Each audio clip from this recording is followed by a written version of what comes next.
কাঠমান্ডু দর্শক রঙ্গশালা স্টেডিয়াম থেকে আপনাদের সবাইকে স্বাগত জানাচ্ছি। আমি হাসান সজীব। এই মাঠটা কিন্তু এএফসি থেকে ব্যান করা হয়েছে। কেউ বক্সিং প্র্যাকটিস করছেন, কেউ দৌড় প্র্যাকটিস করছেন, কেউ কুস্তি প্র্যাকটিস করছেন এবং কেউ ফুটবল প্র্যাকটিসও করছেন।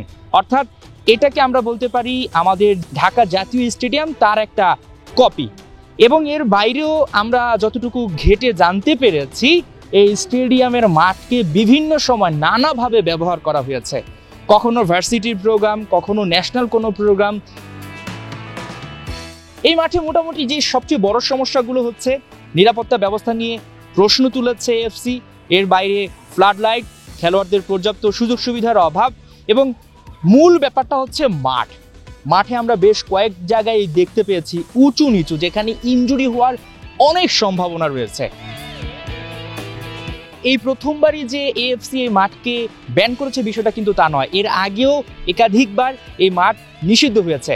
যেমন নেপালের যেই এএফসির বাছাই পর্ব রয়েছে, তাদের ঘরের মাটিতে অক্টোবর এবং নভেম্বরে ভিয়েতনাম এবং মালয়েশিয়ার বিপক্ষে ম্যাচ, সেই দুটি ম্যাচ কিন্তু তারা এখানে আয়োজন করতে চেয়েছিল, কিন্তু এএফসি 10 আগস্ট এখানে এসে পরিদর্শন করে জানিয়ে দিয়েছে এই মাঠে আন্তর্জাতিক কোনো কম্পিটিশন হবে না, যার কারণে তাদেরকে নিরপেক্ষ ভেন্যুতে খেলতে হবে।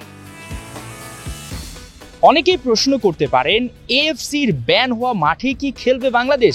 নিয়মটা কি বলছে? নিয়ম বলছে এএফসি এবং ফিফার যে ইন্টারন্যাশনাল কম্পিটিশনের ম্যাচ, সেটা এখানে আয়োজন করা সম্ভব নয়, সেখানে বাধা রয়েছে। তবে ফিফা ফ্রেন্ডলি ম্যাচ আয়োজনে কোনো বাধা নেই, এমনটাই আমরা জানতে পেরেছি। এবং আমরা নেপালের যেই ফেসবুক পেজ রয়েছে, সেখানেও কিন্তু এই মাঠকেই প্রচার করা হচ্ছে, অর্থাৎ বিকল্প কোনো মাঠে খেলা হওয়ার সুযোগ নেই।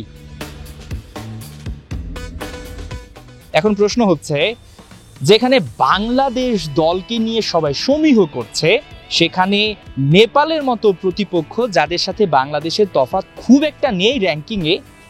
এবং দ্বিতীয়ত যে প্রশ্নটা, সেটা হচ্ছে নিষিদ্ধ একটা মাঠে খেলতে নামবে বাংলাদেশ, এটা নিয়ে কি বাফুফে একবারও ভেবেছে? আমার পেছনে যে রোলারটি দেখতে পাচ্ছেন, এটি দিয়ে মাঠের উঁচু নিচু জায়গাগুলো সমান করার চেষ্টা করা হচ্ছে, কিন্তু হাতে যে সময় বাকি, সে সময়ের মধ্যে উঁচু নিচু জায়গাগুলো সমান করা সম্ভব কিনা সেটাই বড় প্রশ্ন। হাসান সজীব, 71 দর্শক রঙ্গশালা স্টেডিয়াম, কাঠমান্ডু, নেপাল।